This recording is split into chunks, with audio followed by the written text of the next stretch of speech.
Today, I'm going to take a deep dive into the Science Processing Lab while I fulfill the contract, expand a station around the moon. The lab introduces the idea of science data that is used to generate science points, which is a bit confusing, so I'll be looking at how that works in detail. As well, the electricity costs of the processing lab can sneak up on you, so I'll be looking into ensuring we have adequate power generation as well as the needed electrical storage. I will also be adding a reusable lander to our station. The fuel and oxidizer reserves we already have installed, combined with the polar orbit that this station is in, gives this vehicle access to every biome on the surface of the moon. This, in combination with the processing lab, can generate all the science you will ever need to complete the tech tree. Let's get started. We have a few contracts that we're going to be completing in this tutorial, but the primary one is this one, Expand Station Mission 21 Ship. The name is kind of unfortunate, but that kind of happens sometimes. Around the moon, and we'll go through the objectives here. Mission 21 Ship is currently in orbit about the moon. We put that up there in a couple of previous tutorials.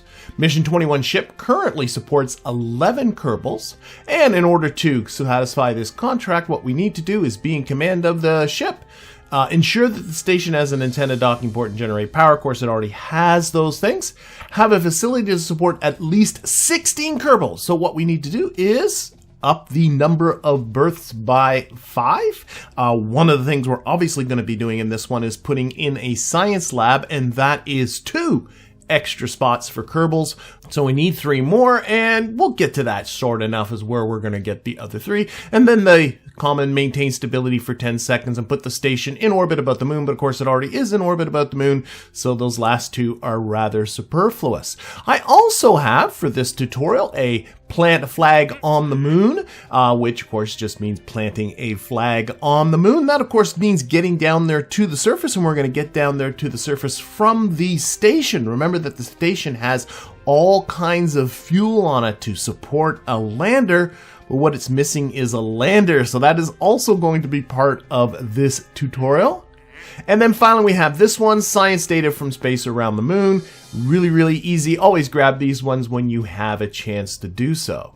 But let's take a quick look at research and development and the tech tree. So I'll blow out here so that you can sort of see the whole tech tree and where I am at right now.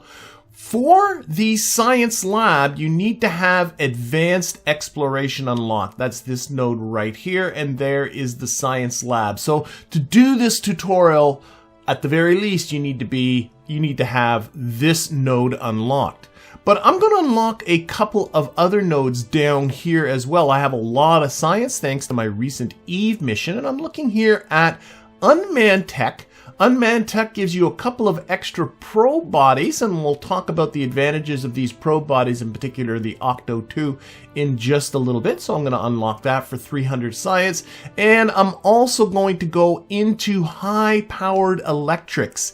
The science lab has a pretty hefty electrical demand, so having bigger batteries and bigger solar panels is going to help, and that is what this node does for us, again for 300 science, and we'll get into these parts when we're looking at our build. Speaking of which, let's get into the space plane hangar and take a look at what we have for the station thus far.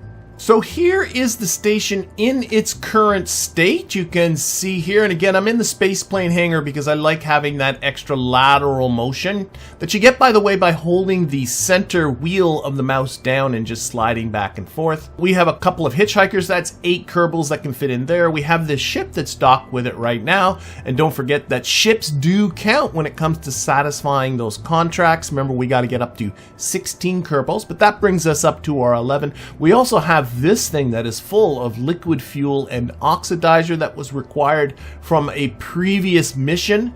We're going to take advantage of that with our lander. So what we need to do now is begin to add to this. So I'm going to just do this right here. So we're going to start off with a regular Clampetron docking port. Going there on the end, and then under structural we're going to get a Rockomax brand 2 adapter. And then on that, we're going to get our science lab. It's here under science. There it is right there, the Mobile Processing Lab, MPL-LG-2. And we're going to stick that right there at the end. Now let's go take a look at the lab here and go over some of the things that are here. You can see it has some inventory slots. It can take up to 2 kerbals and does require a scientist. And the more scientists and the higher the level of those scientists, the better. But something that really isn't mentioned here is the electricity cost. When you are using the lab to process science, and we'll talk about exactly how we do that once we get it out there, it costs 5 units of electric charge per second. And that is not insignificant, and there's nothing in this description telling you that. So be aware, if you're going to be using the science lab, make sure to put on an appropriate amount of electricity. But before we get into putting that on, let's put a place where we can put on some extra solar panels. So I'm going to just go back into structural, grab another of these Rockomat adapters. I'm going to also grab a structural fuselage. And then at the end of that, I'm going to put on another Clampetron docking port to finish this end off. Now let's take a look at what our electricity options are. So again, remember, we're shooting for 5 units of generation per second. You can cover that with these 4L by 1x6 and then the 4W 3x2s, or the ones that you can retract again if you want to. These each generate 1.6 units of electric charge per second, and if you quickly do the math, you'll see that you need 4 of them. It's always good to go, by the way, a little bit over. So if I do 4 of these like this, and all of them are receiving 100% solar exposure, that's going to be 6.4 units of electric charge. And considering the fact that actually there are 2 more back here, that will cover it. So that is an option if you don't have high-powered electrics unlocked at this time. But you do have to be a little careful when you put solar panels this close together, because it is really easy to end up with your station pointing so that the shadow of one of these panels falls on the other, and suddenly your electrical generation drops in half. So I'm not going to go with these. Instead, I'm going to go with these new ones that I've unlocked, the XL-TC photovoltaic panels. Let's extend those. They come out in nice circles. And I also have these ones, the OX-10L 1x5 photovoltaic panels. They are functionally exactly the same. They generate the same amount of power. They have the same amount of mass. It is just an aesthetic choice which ones you like. I'm going to go with the circular ones. I like them. So I'm going to go with these circular ones, and we're going to put them right around the middle. But solar generation is not the end of our electricity concerns. We also have to think about electrical storage. Our station is going to be in orbit about the moon. It's in a 50-kilometer altitude, and some of that time it will be spending in the dark. And if we have this lab running at 5 units of electric charge per second, it will use up the batteries I've got on here so far very, very quickly. You can work this out if you know how much time you spend in the night. I do have a video on that topic if you are interested in taking a look, but I'll just tell you right out is at that altitude, the maximum amount of time we'll be spending in the night is 908 seconds. So at 5 units of electric charge being drained per second, that comes out to 4,540 units of electric charge that could potentially be used up over the night while we are going around the dark side of the moon. It obviously actually will be a little bit more than that, because there are other things that drain electricity on this vessel, but nothing in the same ballpark as what the lab generates. So we can just kind of go with that ballpark, 4,540 EC. That will help us out. Now I already have, thanks to the batteries here and the batteries down here, 1,800 units of electric charge already on the vehicle. So what I decided to add on was another 4,400 units of electric charge, which easily put me over the top. And I did that by putting on 2 of these Z1K rechargeable battery banks, just in there like that. They're 1,000 units of electric charge each. And we're going to put that back. And then I'm going to put on 6 of these Z400 rechargeable batteries. This will ensure that we will not run out of electricity as we go through the night side of the moon. Unfortunately, what I forgot to consider is that the moon is eclipsed by Kerbin once every 6 days, and that eclipse lasts for 2,213 seconds. If you multiply that by 5, it comes out to be just over 11,000 units of electric charge, about twice what is on the station. Of course, not processing science during an eclipse solves that problem. Well, one other thing we got to think about as well is that the lab will be generating science for us, but we don't really have that science until we transmit it home. And the lab generates a lot of science. It can hold up to 500 units of science that you will at some point have to transmit. In my last video when I went to Eve, I talked about being careful of the electricity costs for transmitting that science. So you should actually think about that as well.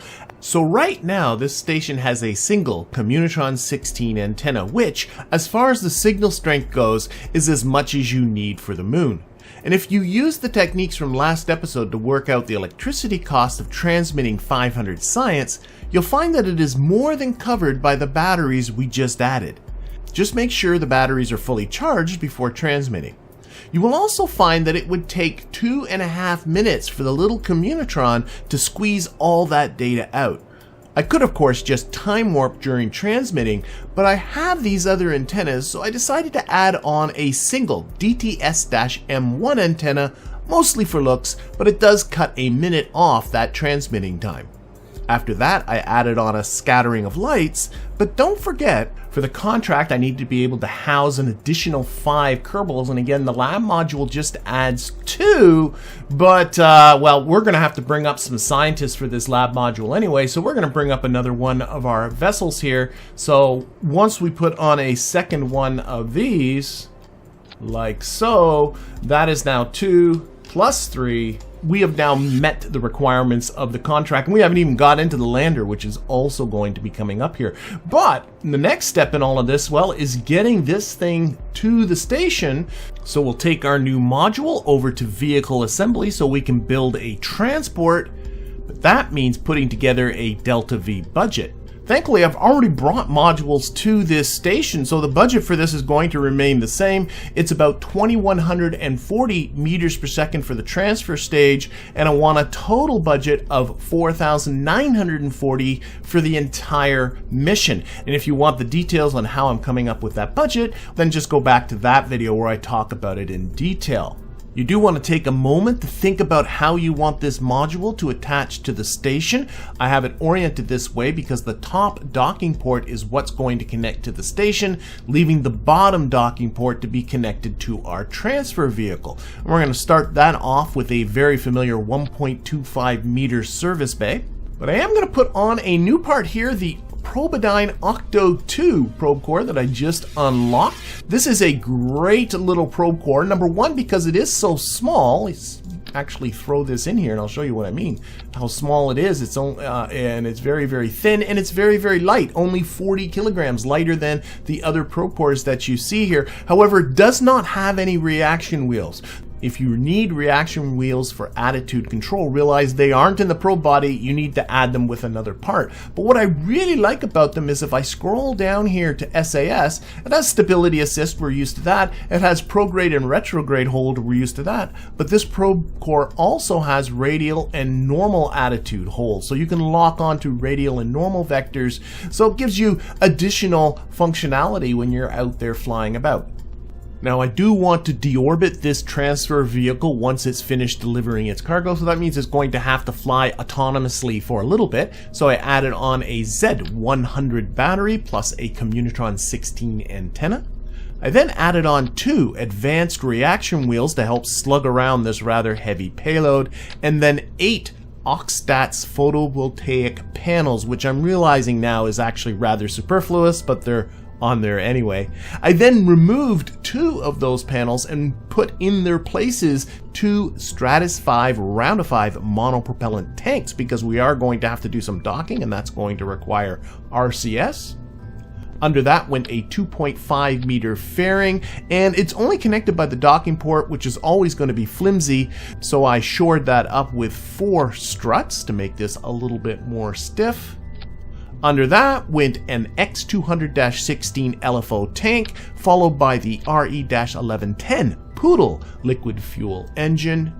And then I put on 8 RV-105 RCS thruster blocks, 4 below and 4 atop, centering them around the center of mass of the vehicle. I also removed the yaw, pitch, and roll from the actuation toggles because that saves me monopropellant. And if we kick down here at the stats, got 2,318 meters per second, comfortably above my budget, and a thrust to weight ratio in a vacuum of 1.56, which is more than enough. Now we need to get this thing into low Kerbal orbit, so we'll prepare it for its ascent. And that means building that central fairing to cover up that whole middle section.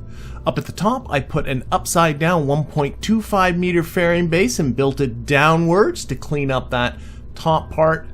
I then attached on a Separatron with most of its fuel removed to blow this fairing base away, and then top that off with an advanced nose cone.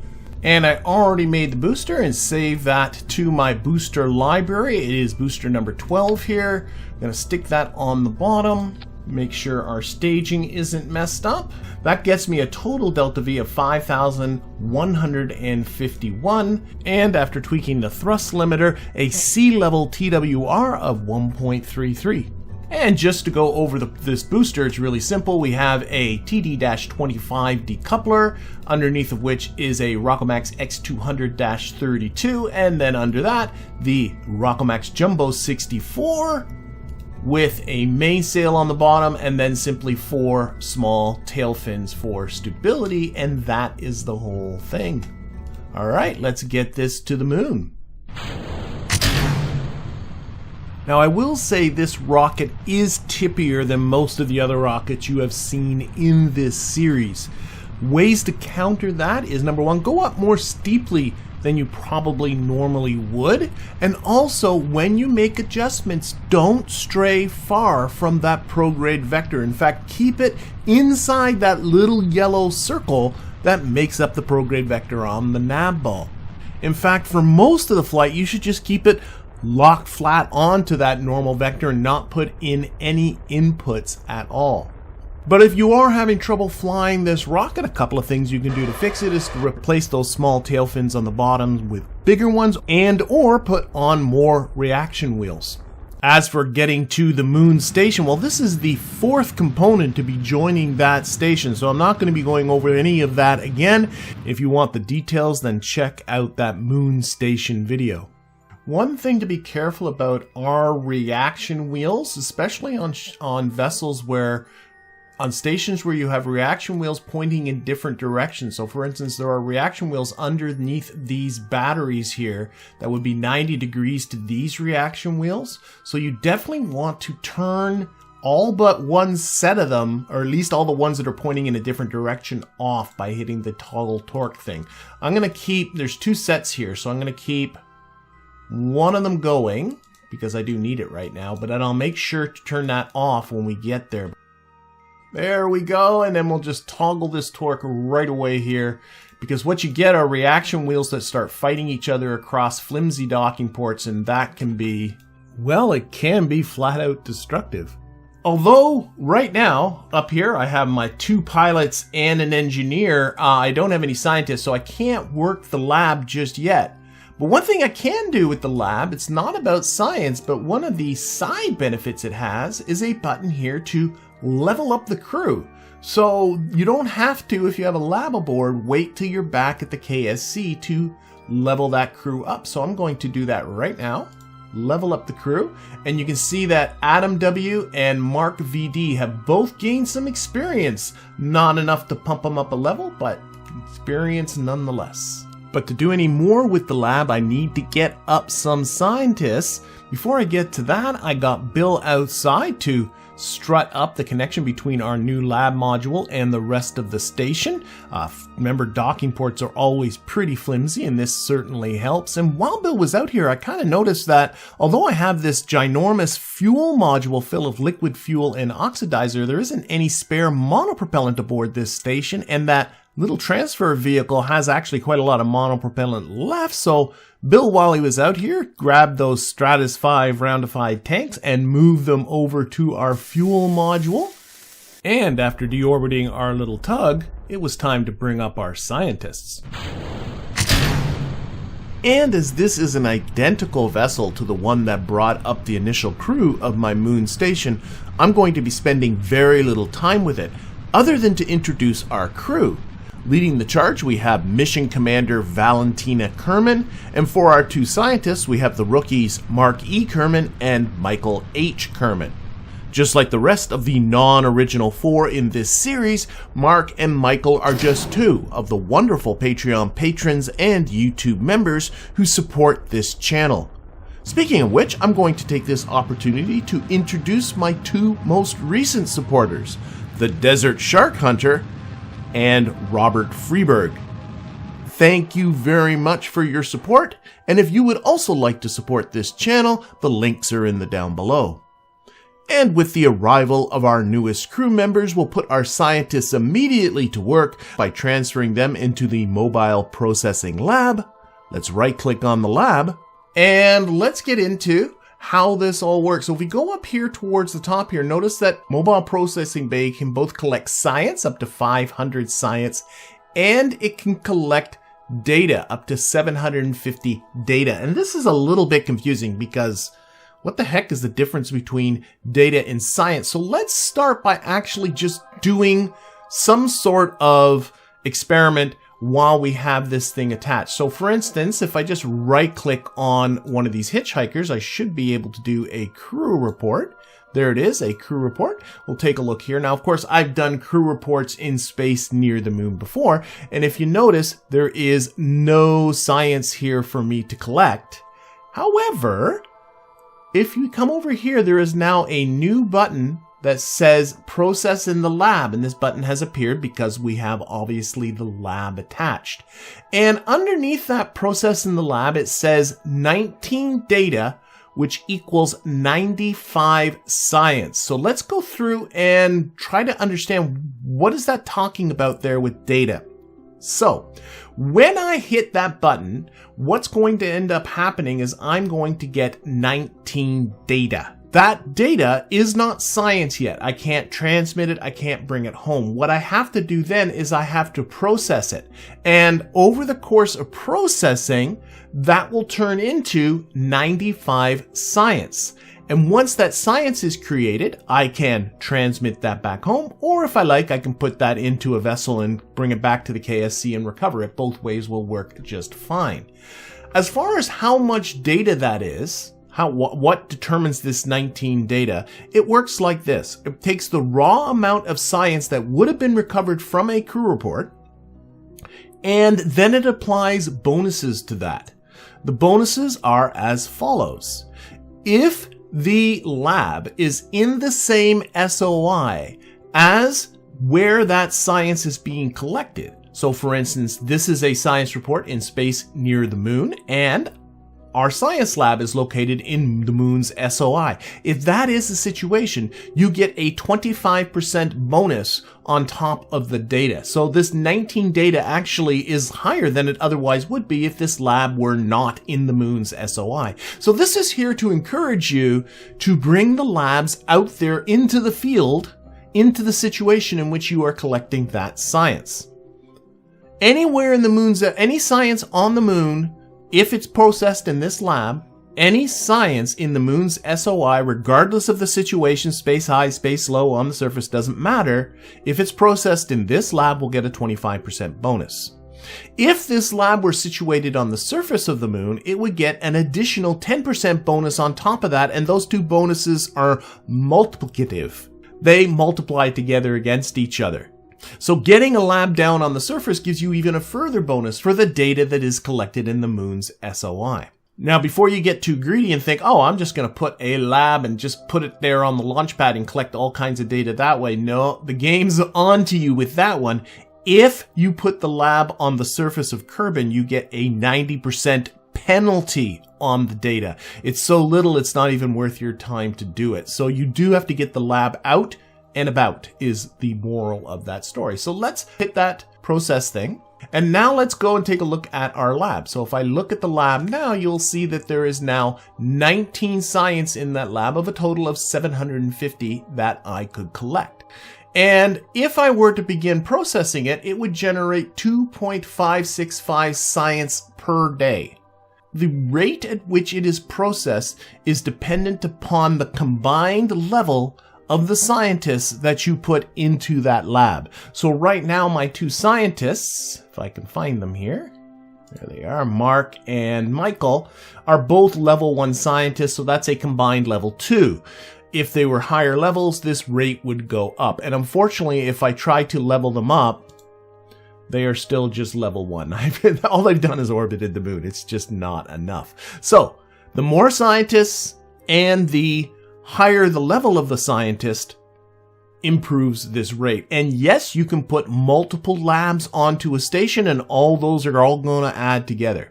Anyway, to begin processing this science, all you have to do is go down to here and press that Start Research button, and off it goes, and it says here it's researching. Again, in order to research, you must have scientists aboard.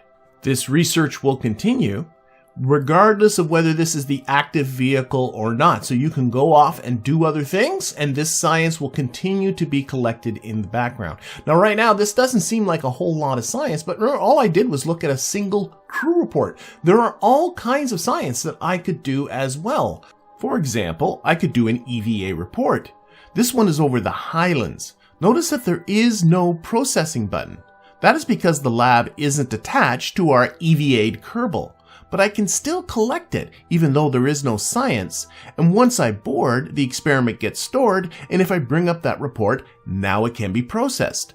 Note as well that EVA reports are biome specific. That means I can repeat this over different biomes, adding more and more data to the lab. And with each addition of data, the rate at which the lab generates science increases. Unfortunately, there is not a lot of science equipment on this station. But there is on our lander.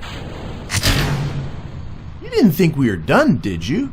No, we still have to bring up our lander so we can mine science from the surface to be processed in our lab. This is the third moon lander I've built in this series, and fundamentally it isn't much different than the other two. But for those that may be building along with this video, I will go over it quickly. This vessel is based around the Mark II lander can, which can hold up to 2 kerbals and has these great side doors for stowing all kinds of stuff. Inside one went most of my science equipment, the thermometer, accelerometer, gravioli detector, barometer, and mystery goo, while on the other went 2 Z400 batteries and a Communitron 16 antenna. Up top went a Science Junior, on top of which went an Octo 2 probe core, which was covered up by a Clampetron docking port. Having the probe core means that I don't need to have a pilot taking up one of the 2 seats. Then came a pair of AUX-4W 3x2 solar panels. For fuel, I added 1 FL-T200 LFO tank, 3 R-11 baguettes, and 3 R-4 dumpling fuel tanks, under which went the ever-reliable LV-909 Terrier liquid fuel engine. On the baguettes went 3 LT-1 landing struts, then 3 Illuminator Mark 1s for landing lights. I then added on a Kellis-LV extendable ladder. Then on the bottom of the baguettes went 3 RV-1X thruster blocks, changed to the 5-way variant with, once again, the yaw, pitch, and roll toggled off. And then 3 identical blocks on the lander can. And after the requisite lights, I had a vessel with a vacuum delta V of 1,828 meters per second, a little more than my previous landers, as this will be coming down from a 50-kilometer polar orbit, which adds a bit to the fuel usage. The rest of this vehicle is going to look very familiar.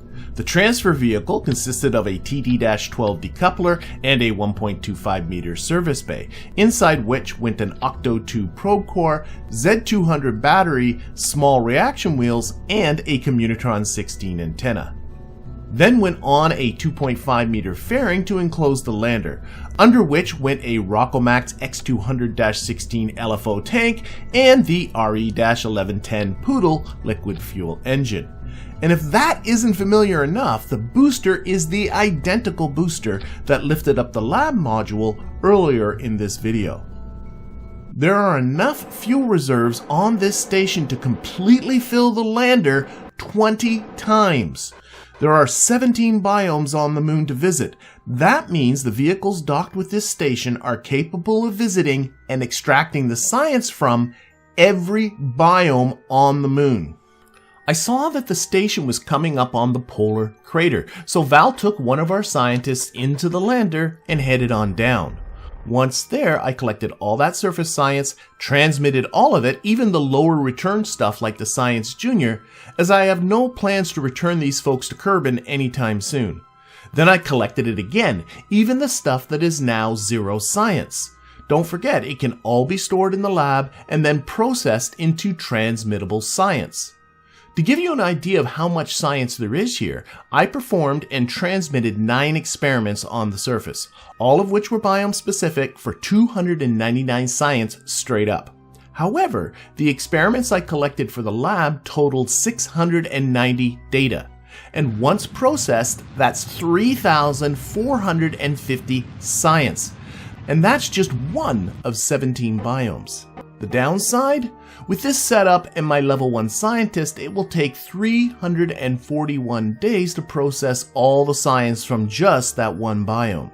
Now I can speed this up with more labs and more scientists, but it's still a pretty long time. That said, if you are up for a little time warping, this is almost so easy it's broken. And for a crewed interplanetary expedition, the mission is going to take more than that amount of time anyway. But even forgetting the lab for a moment, there's still the 299 science I transmitted. That's in research and development right now. If I collected instead of transmitting and kept it in the station instead of processing it in the lab, I would have brought up 552 science. Times 17, that's 9,384 science that I can now just simply bring back to Kerbin. That would finish off almost half of what's left of my tech tree. I'm not even counting the lab, and don't forget, there's still Minmus. I sometimes get comments that stations are useless in this game. I'm not so sure of that. Either way, even though this data will continue to be processed when the station isn't the active vessel, the lab is full when it hits 500 science, at which point your scientists are going to stop working. Drop by here now and again to transmit that science home. But with that process underway, let's take this opportunity to go over the main takeaways from this episode. The main focus was on the mobile processing lab, how to collect data and how to process that data into sweet science. Though make sure to meet the rather hefty electricity costs to run the lab, not just with generation, but also with battery storage. The lab is capable of generating a very large amount of science, though it takes time. But even without a lab, a station with resources in orbit of the moon or Minmus is capable of bringing home an awful lot of science. And with that, I'm going to be drawing this episode to a close. I hope you found it useful, and that I'll be seeing you again for the next one.